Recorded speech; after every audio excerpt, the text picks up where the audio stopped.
வாழ்க்கைக்கு முக்கியமான சத்தியம் ஒன்னு சொல்ல போறேன். எங்களுக்கு நல்லது நடந்த முக்கிய சம்பவமே. அதுக்கு இனிமையான பாட்டாத்தான் பாட போறேன். மனசு பட்டாம்பூச்சியே யாரும் நினையாத எங்களை மனசில் வச்சாரே, அழகா நெஞ்சில தூக்கி வச்சாரே.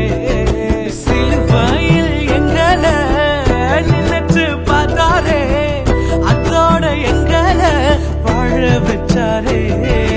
எல்லாம் தையிலந்தும் இப்போ இலக்க ஒண்ணுமே